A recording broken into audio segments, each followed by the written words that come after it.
Yeah! We're here. We're doing it. What's up, friends? What's up, homies? What's up, bros? Female bros? Bras? My bras? I guess, what if if you call a woman a bro, but it's a bra, but bra is already like a boob supporter. Whatever. You know who you are. How are you? Are you having a good day? Are you having a good weekend? I really hope you are having a wonderful week. And I hope your weekend was great. This is episode 32. Hey, man, I'm coming to Phoenix, doing a show in Phoenix, Arizona. I think that's the only Phoenix on the planet. I might be wrong. If you're near Phoenix, come through. November 14th. It's at a drive-in movie theater out there. The link is on my Instagram story, I believe. But I'll post it again. But I think if you just search like Phoenix Drive-In stand up, I'll post the link on the YouTube page because I completely forget what it's called. I just got the booking yesterday, but I'm stoked. It'll be fun. I'm gonna do a 20-minute set at a drive-in movie theater. Never done that before, so I'm excited. It should be fun. Come through, and then hopefully I can come back to Phoenix again next year for my full show, which will be dope. Salt Lake City, Utah, Halloween weekend, baby. Come through. Mormontown.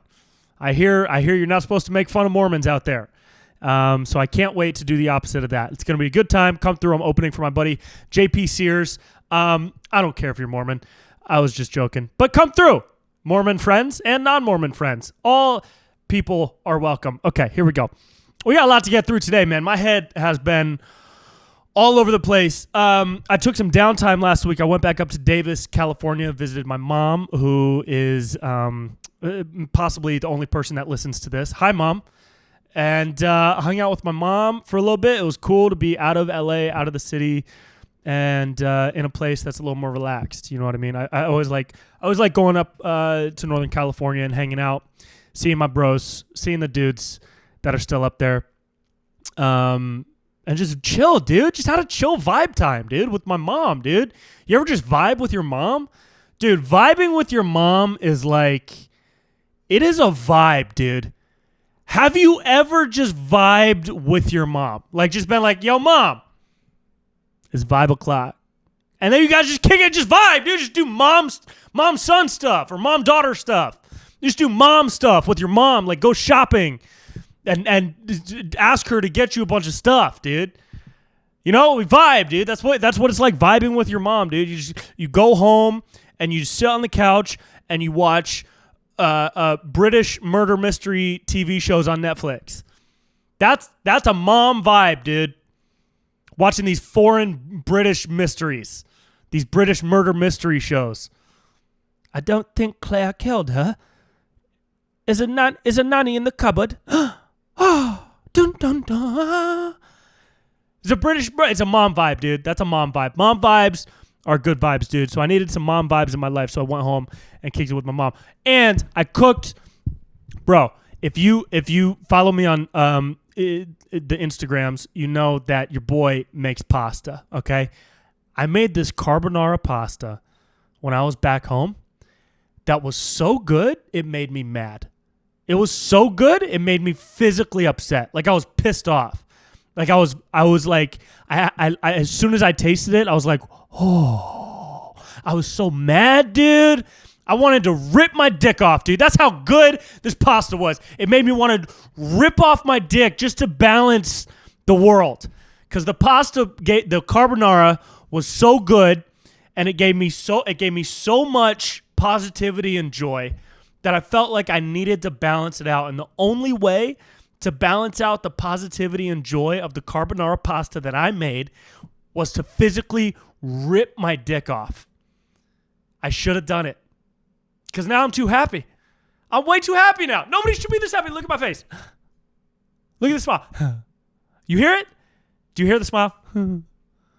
Bro, that's the carbonara pasta smile. And I'm telling you right now, dude, I should have ripped my dick off to balance the universe. And the universe is unbalanced right now. I'm too happy.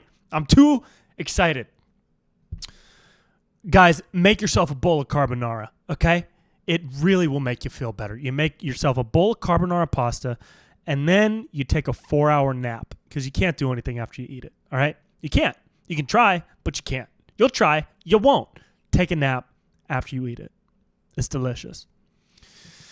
What else, bro? Oh, so many things, dude. How about this new conspiracy theory about Joe Biden? Huh? Nope, not the shit with his son. The one where he holds a Dairy Queen Blizzard upside down, and that's supposed to be a signal to the deep state that Operation Blizzard is in effect. You kidding me? Dude, I love these conspiracies, dude. They're so funny. They're so funny. It's like you can find like I don't know if you guys know about Gematria, where it's I'm gonna describe it wrong, so sorry, conspiracy lords out there. It's where certain numbers and dates and words can be matched with numbers to communicate something, communicate messages or whatever. And Gematria, it's like, have you ever seen the number 23 with Jim Carrey? That's kind of an example, I guess, because he's just seeing the number 23 everywhere, and it's supposed to be like a really bad omen. But in Gematria, it's like you can take somebody's birthday, and then you can take like their last name, and you match up numbers, and it like equates to certain things. But the thing is, you can always find whatever you want if you look for long enough. It's like that metaphor. If you give a monkey a typewriter and give him an infinite amount of time, at some point he's going to write Hamlet word for word, and it's going to be perfect. It's going to match, or the Odyssey, Homer, Odysseus, whatever the metaphor was. At some point he will write Shakespeare, Romeo and Juliet, word for word with no punctuation errors, because he has an infinite amount of time. And if you look everywhere you possibly can, you will find some crazy shit, some crazy coincidences. Maybe some of it's not, dude. Maybe some of that shit's real. Maybe some of the Gematria shit is actually the real deal. I'm willing to leave space for that, you know? Because who knows, dude? Who knows, bro? There's some sketchy shit out there, dude. Who knows? You know what I mean? The town hall happened with Trump and Biden. That's like, did you see the dude, the Trump town hall? Did you notice the woman over his shoulder that was just nodding the whole time, or like shaking her head? That was so fucking annoying, dude. Oh my God. But I wonder if she got put there on purpose. You know what I mean? Like if she was just over, because she was over his shoulder the whole time, like,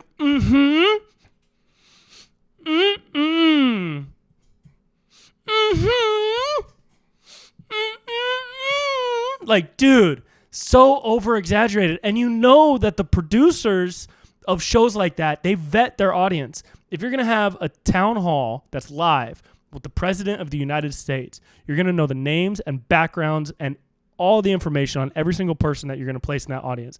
There is no way she was there on accident. There's no way. So one of the producers for the network was for sure a Trump supporter, because he had her there, and he knew that, or maybe not. Maybe he thought it was gonna be distracting. I don't know. Either way, she was placed there for a reason, bro. That's what I think, dude. That's what I think, dude. And then everybody thinks Trump got grilled. Hey, man, you can say Biden didn't get grilled enough, but I don't think you can complain that Trump got grilled too hard. He's a fucking president, dude. Every sitting president should be grilled that hard. You go for it and complain that Biden didn't get grilled hard enough. If that's your argument, you can make that argument with somebody, you know. But the way that Trump got grilled should be the way that presidential candidates get grilled. What the fuck? There's no way they should all get softballs and like easy conversations. Nah, dude, this person running 400 million people. Are you kidding me? Fuck him up. See how he can handle that pressure. Because if he can't, how the hell is he going to handle talking to Kim Jong Fart Face, whatever the dude's name is? Il? I forget what his name is now. Great. I'm going to get captured by North Koreans. Dude. Oh, man, that shit was distracting, dude. Whatever. And then I saw the polls after. Dude, if you're still out there thinking polls are real, oh, man. I'm going to put a graphic right here, dude. This is from 4 years ago in 2016, like weeks before the election. Do you remember the polls from 2016 that said Hillary was going to be a landslide win? Dude, if you're still believing in polls this year, you are so lost. I don't care what polls you believe in. Trump, if you believe in the polls that say Trump's going to win, or you believe in the polls that say Biden's going to win, if you believe in any polls, you're being ignorant, because polls don't show a damn thing, dude. They don't. The people taking polls. Who are the people taking polls? Who takes a poll? Who's on their computer? Who even finds a poll? Dude, the people that take polls, I feel like, are like the lowest level people that like I don't even know, like they must be on their computer 24 hours a day, which I guess we all are at this point. But like the people who take polls, they got to be like, who? I don't know. I just don't get where those numbers come from. Is it the things that pop up on the side? Because if it is, they're stupid people that are taking those polls. Because only stupid people click on pop-up things. Okay? And so that's why I will never believe a political poll for the rest of my life, dude. I don't care what any of the projections show. After what happened in 2016, dude, you can't trust a thing these polls say. I don't care where they come from, dude. They come from Fox, CNN, whatever, man. I don't trust a single poll. Ain't nobody trusting the polls, dude. And then I got a friend who told me all the reasons he's not going to vote. I was like, bro, my buddy said he's not going to vote because he doesn't believe in the system and he wants the system to break, right? And I was like, dude, if you want the system to break, then vote for the person you think is going to bend it. Because before anything breaks, it's got to bend. You know what I mean? And so not voting and just watching from the sideline you're not participating in trying to break the system. And he was like, no, I am, because if enough people don't vote, da-da-da-da-da. And I was like, hey, man, look at 2016. What was it, like 40% of registered people didn't vote? Some absurd number. I forget what the actual number is, but some absurd number of people didn't vote. Maybe for those people, the system did break with Trump. So maybe that was the breaking of the system. But I hear a lot of people saying the system is still broken because of this and this and this, and corrupt Biden and corrupt Trump, and everybody's corrupt, and corrupt, collusion, whatever the fuck it is. And so all these people are like not going to vote because they don't believe in the system. Hey, man, all of those people that aren't going to vote, what if you just voted for the person you think and you believe in their there are 8 candidates. You realize there are 8 candidates. There are 8 or maybe 9. I got my ballot in my room. There's 8 candidates, right? There's Green, there's Libertarian, there's Independent, Democrat, Republican, there's the Kanye party, whatever that was. Dude, if you want the system to break, you vote for Kanye West, 100%. If you want the system to break, you don't vote for Trump and don't vote for Biden. You vote for Kanye West. That is the only person in this election that will truly break the system, okay? If you truly want that. If you truly want, can you imagine Kanye as president? Dude, I don't even know what that would look like. It would probably be pretty cool. I can't imagine he'd be worse than anybody we've had.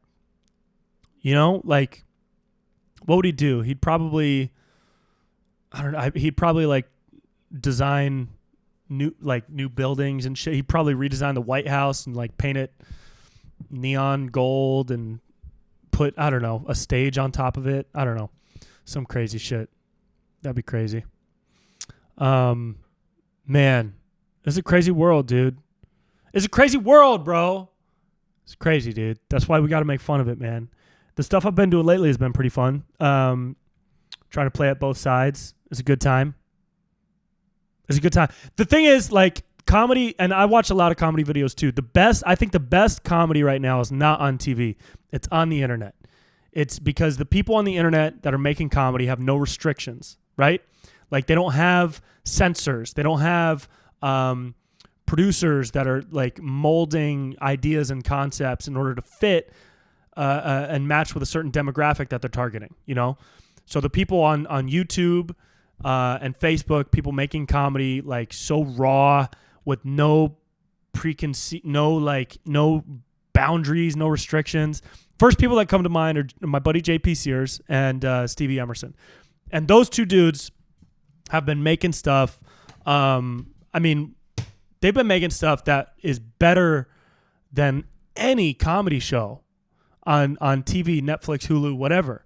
It's because they're writing from their true, authentic shit with no restrictions. And it's beautiful. It's so funny. Stevie just put out a sketch called what was it? Halloween parties in 2020, or like when woke people go to Halloween parties. and I'm not going to give it away, but it's the greatest sketch ending I've ever seen, at least this year. So go watch that. And it's great to see people without those restrictions, because we actually can make fun of shit without having to worry about offending people. Because if you offend people on the internet, you're always going to offend people on the internet. I've offended plenty of people with my dumb shit. Somebody called me out for the California video for mocking people from California, making them seem too liberal. It's like, yeah, dude, that's a comedy. I'm mocking that part of people. I posted dude, all right. This is a touchy subject for a lot of people because a lot of people are so invested in this shit that they hate you for even talking about it. But I'm going to talk about it because I don't give a, okay? I'm going to talk about it because I don't give a, all right? The QAnon stuff, okay? Now look, triggered people. I know I've read all about it, okay? Read all about it. They got some stuff right over the years, okay? But I put out a tweet, like the Jeffrey Epstein shit and some other things. I put out a tweet that said I'm going to start a new conspiracy called Xenon, where I am the leader bringing down a cabal of British-speaking vampires that sacrifice snakes to Vin Diesel in order to make their dicks grow bigger. That was a tweet, okay? Making fun of QAnon, dude. All right? Which I will do for any group that thinks Trump is a time-traveling genius. All right? Have you looked into the crazier side of that shit? Some of it is nuts, okay? Some of it they've gotten right. A vast majority of it sounds so insane. Hey, bro. What's really insane anymore, though? What's insane? After what we've seen in the past year, 2 years, what's insane anymore? I'm sure a lot of those people are, fuck it. I'm not even going to talk about that anymore, dude. I don't want to talk about that one. Because there is some real shit. All right, there is the real shit that the QAnon people get right is that there is $1 billion human trafficking industry that is like ripping people apart, and it's terrible and awful and needs to be brought down for sure. There's some insanity that they've built up around that fundamental concept that pushes a lot of people away. Okay? That's it. Moving on, baby. Woo! Dude, did you see, speaking of crazy people on the internet, Trader Joe's a couple weeks ago or a couple months ago said they were going to stop calling some of their food items with ethnic sounding names. Like they had Trader Jose's burritos, or frozen burritos, Trader Ming's sweet and sour chicken. And there was like this outrage. It's like, no, they're oppressing people with the names of their food. And so Trader Joe's they said they were going to take all that down. And then very recently they said, you know what? Fuck it. We're leaving that shit up, dude. Which is good, because Trader Ming's frozen chicken is not oppressing people. It's just not. All that rage is in the wrong place, dude. Canceling food, canceling Trader Joe's brands to virtue signals like your disappointment that we're using Trader Ming's as a brand for frozen chicken? No, man. Put that energy into making calls to politicians and writing letters to change the judicial system. You know what I mean? Not talking about frozen burritos, dude. People are crazy, man. People got to grasp on to shit that like makes them feel all like in charge. You know what I mean? I don't know. This world is so nuts right now, dude. It's so crazy. It's so crazy. I want to go back to a world where the craziest thing was somebody in your party during the Oregon Trail video game died of dysentery. That's the world I want to live in. Or that's the worst thing that happened. What was that, 5th grade? No. Was it junior high? No, it was earlier than that. I think I was doing Oregon Trail 3rd, 4th, and 5th grade in the computer lab at Mary Hill Elementary. Shout out Natomas, Sacramento, baby. Sacktown, 916. Haha, Kings for life. Dude, the Oregon Trail was my shit, dude. I loved the Oregon Trail, dude.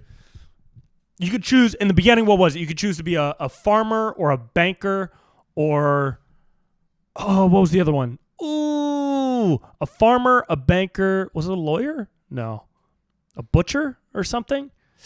Damn, I forget what it was. But you could choose one of 3 occupations, and then you had to go to the store, choose your groceries, dude, choose what you're going to bring on your trip to Oregon, leaving Missouri. Dude, that shit was tight, dude. The Oregon Trail was my shit, dude. I love the Oregon Trail, man. You got to go through all the little things, and then you get to the Columbia River, and you got to, like, go through the rocks. Dude, childhood was sick, dude. Childhood was tight, dude. What a fun time, bro. What a fun time. Do you remember that shit? Dude, take 10 minutes today and just think about all the fun shit you did during childhood. My first concert was Sum-41. It was at Six Flags where is that? In Northern California. There's a Six Flags, Vallejo or something like that. It was Sum-41. I think I was 11. And I'm only 17, so that was 6 years ago. And they were playing in the Six Flags outdoor amphitheater at 12 noon. And I had all this angst, bro. I was an 11-year-old full of angst, dude. And then I wrote a sketch, which was really funny, with my buddy when I was at Groundlings. My buddy Mike Wilson and we wrote this sketch based on that because we had to choose a song and write a sketch based on a song. And we wrote the sketch and we put it up, but it never made it to the show. But I still have the character from it. I just haven't put it out as a video yet. And the sketch was I'm pacing around back and forth on stage, and I'm on stage by myself, just kind of pacing around. And then you hear a knock at the door, and Mike enters, and he's like, "Yo, man, I got your message." And I'm like, "Dude, you're down?" "Yes, dude." And he's like, "No, man, I'm not down, okay? We are not forming the band again, okay? We are not getting the band back together. There's no way." And I'm like, "Come on, man. Please, dude. Please, bro. I swear, dude, I'm good, dude. No drugs, no pills, no orgies." And he's like, "No, bro, there's no way." And I'm like, "Come on, dude. You don't remember, dude? You don't remember the magic that we made, dude?" And then I press play on the speaker, and it goes, and it's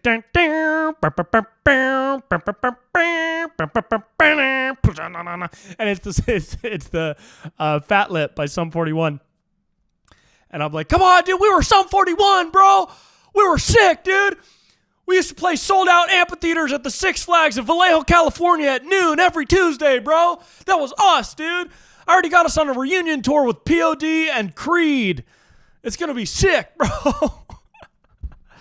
And it went on, and what happened in the rest of the sketch? I don't know. At the end, we found out that he has 7 kids, and I'm living in a I said one of the lines is like, "Come on, bro, like I know you have 7 kids, but aren't you sick of working as a meter maid to support them?" And he's like, "Yeah, dude, but come on, man, this is crazy, dude. I have a life now, dude. I check meters for a living, dude. I don't check guitar notes anymore, dude." And I'm like, "Well, come on, bro. Honestly, dude, every night when I come home to my storage unit and I look up at the stars through the window that I cut in the metal, I just remember of the days, dude." Oh, man. Sum-41, bro. What a time. Childhood was sick, dude. Childhood was sick, bro. Childhood was a good-ass time, dude. Childhood was a good-ass time, bro. Yeah, man. We're all right. We're doing all right. You know what I mean? We're doing okay. Hey, yo, fellas. Let me talk to you for a second.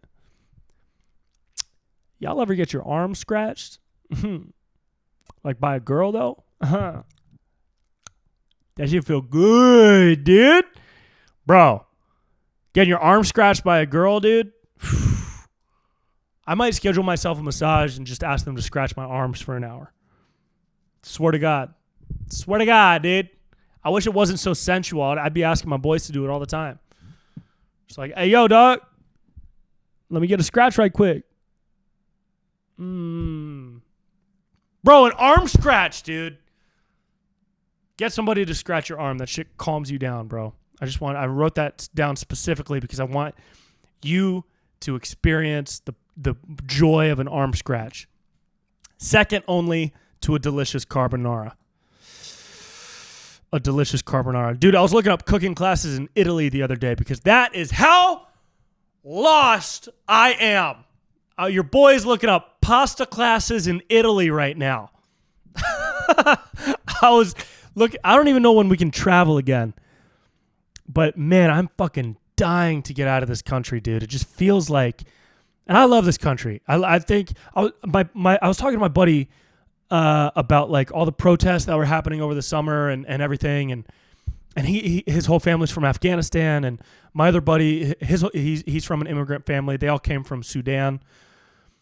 And they were joking about, or not joking about, but they were talking about flags and like disrespecting their country's flags. Because you saw, not at a lot of protests, but maybe like one or two. I didn't see many, but like you saw people burning the flag. And they said, like, no matter what happens, no matter how oppressive the government gets or how unfair, unjust things might seem in their country, they would never burn their country's flag. Fully agree. Kneeling is one thing, and that's a whole completely different conversation. But burning a flag is like way too much, and totally unacceptable, no matter what the situation is. Anyways, I don't know why did I say that. Oh, because I want to travel because I want to get out of this country, but I love this country. It's not because I don't love this country. That's where my mind was. Okay, so I want to get the fuck out, dude, because every time I go online, I feel like I'm surrounded. It feels like I'm in a pressure cooker. Every time I go outside and I see masks everywhere, I see the same shit every day. I love that I can travel to other states right now and do shows, but I'm starting to get a little bit of like United States cabin fever. Because I love traveling so much. I'm trying to go back out into the world. A lot of places on the list, dude. Trying to get back to New Zealand. New Zealand's got like a different color green, dude. The grass out there is crazy. You just drive through the hills and it's like different color grass. Some crazy green that you've never seen before. It's wild. Plus they got sheep. Hella sheep in New Zealand. Hey, New Zealand, you guys got too many sheep, actually. It's weird. It's creepy. You don't need that many. There's no way you need that many sheep. Hey, New Zealand, have less sheep, okay? You don't need that many sheep, all right? It's too many. What do you do with that many sheep, dude? It makes me question your motives of why you have so many sheep, all right? There's no way you're making that much wool. There's no way you need that much wool. Or sheep. What else do you make out of sheep? Out of sheep. What can you make out of sheep, dude? Ricotta cheese, I guess? Pecorino cheese. You make Pecorino Romano cheese out of sheep's milk. It's delicious. That's what goes in carbonara, baby. Woo! Maybe that's what they're doing in New Zealand. I want to go to New Zealand. I want to go back up to Canada. I'm trying to get up to Vancouver again, visit my buddy who owns a kayak company up there, or works at one. Where else, dude? Obviously, Europe and Italy. Oh, I really want to go to Eastern Europe, dude. Prague and all those places. Those crazy places. I want to go to Germany, dude. I want to go get drunk in Germany and just like end up in some freaky club. You know, they got those freaky clubs out there, dude, in Germany. Those like freak clubs, dude, where you go like underground. It's like you got to walk into a bus, and then the bus has like a staircase going underground. You walk underground, you go through like some waterfall made of a homeless person piss. You walk through like a door made of sausages, and the girl splashes you with beer, and you open your eyes, and all of a sudden you're in this dungeon, and there's a bunch of people dressed in leather with a bunch of holes in their leather outfits, dude. A freaky club, dude. That's where I want to go, dude. I want to go to a freaky freak club in Germany. Maybe not really, but maybe. It'd be weird just to see it. Just to see. Just to be like, yo, Germany, what are you guys doing out here? I know there's some freaky people in Germany, bro. I know there's some freaky people in Germany, dude. In Germany. Yeah, man. We're all right. We're going to travel. We'll get back, dude. Just don't go crazy, man. Everybody's going so crazy right now, dude. People think like anybody who has a different opinion than them is insane. And we forget that different opinions have built this country. You know what I mean? Like, just because somebody doesn't believe in your candidate doesn't mean they're a complete fucking idiot and wants the country to burn. Everybody that believes in this guy, like, believes so hard in this guy and loves this guy, and they think everybody that doesn't is lost and ignorant, and they feel bad for them. And all those people believe so much in this guy, and they think everybody who doesn't is ignorant and lost, and they feel bad for them. And it's like, oh, it's so separate, man. But just everybody's got their opinions, dude. Their opinions, and different presidents have had different opinions for a hella long time. Just vote, motherfuckers. Don't be the guy that wants the system to break so you don't even participate in making it bend. All right? Do whatever you want. Vote. Just fucking vote, man. That's all. Maybe we should end it there. That's all right. Yeah, let's do that. I'm going to try to find the Oregon Trail online. I'm going to try to play that today. I think we should do that. That's your homework, bro. I'm giving you homework, dude. Go do something from childhood that made you super fucking happy. Whatever that was. I think I do that a lot because this world is a fucking nightmare right now. But I'm going to go do it with the Oregon Trail because I missed the Oregon Trail. Maybe I'm going to look up Mavis Beacon. You remember that shit? Remember Mavis Beacon, dude? You remember Type to Learn? Did you guys ever do Type to Learn? Bro, I type fast right now because of Type to Learn. Type to Learn is my shit. Go do something happy, dude. Go do something happy. All right? And put your phone on airplane mode when you go to bed so that you're not getting the bad vibes in your head. Because I think that's a thing. Or maybe that's another conspiracy. I don't know. We'll find out next time. All right? Okay, I love you guys. Bye-bye. See ya.